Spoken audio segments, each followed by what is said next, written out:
Selamat siang semua, hari ini kita akan menyelami salah satu konflik militer paling signifikan dalam sejarah modern, yaitu Perang Teluk II. Mari kita memulai perjalanan kita untuk memahami konteks, penyebab, dan konsekuensi dari konflik yang mempengaruhi dinamika politik dan keamanan global.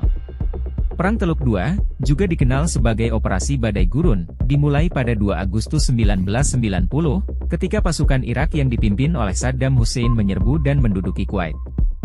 Invasi ini menandai awal dari konflik berskala besar yang akan melibatkan banyak negara di wilayah Teluk Persia dan koalisi internasional yang dipimpin oleh Amerika Serikat. Latar belakang dari Perang Teluk II mencakup sejumlah faktor yang memainkan peran penting dalam memicu konflik tersebut. Salah satunya adalah ketegangan yang sudah lama antara Irak dengan Kuwait terkait klaim Irak atas wilayah Kuwait dan perselisihan mengenai harga minyak. Selain itu, Saddam Hussein memiliki ambisi politik untuk memperluas pengaruhnya di wilayah Teluk Persia dan menegaskan dominasi Irak dalam politik regional. Kronologi Perang 2 Agustus 1990, invasi Irak ke Kuwait.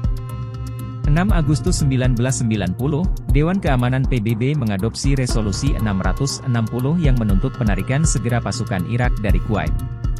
Agustus 1990 hingga Januari 1991, negosiasi diplomatik untuk mencari solusi damai gagal. 17 Januari 1991, Operasi Desert Storm dimulai dengan serangan udara besar-besaran oleh koalisi internasional. 24 Februari 1991, pasukan koalisi meluncurkan serangan darat terhadap pasukan Irak di Kuwait. 28 Februari 1991, Presiden Amerika Serikat George H. W. Bush mengumumkan gencatan senjata. Puncak konflik terjadi selama serangan udara awal dalam Operasi Desert Storm, di mana pasukan koalisi meluncurkan serangan yang luas terhadap target-target militer Irak di Kuwait dan di dalam negeri. Pertempuran darat antara pasukan koalisi dan pasukan Irak di Kuwait juga merupakan puncak konflik, di mana pasukan koalisi berhasil mengalahkan pasukan Irak dan merebut kembali Kuwait. Dampak dari Perang Teluk ini diantaranya adalah terdapat ribuan tentara dan warga sipil tewas, dan banyaknya korban luka, infrastruktur sipil dan militer di Kuwait dan Irak mengalami kerusakan parah, serta terdapat gangguan terhadap produksi minyak dan stabilitas ekonomi global.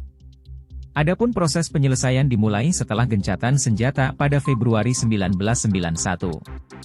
Ini melibatkan upaya diplomatik untuk mencapai perjanjian damai dan memulai proses pemulihan dan rekonstruksi di wilayah yang terkena dampak. Kesimpulan dari materi Perang Teluk II yaitu meninggalkan warisan yang kompleks dalam sejarah Timur Tengah dan hubungan internasional.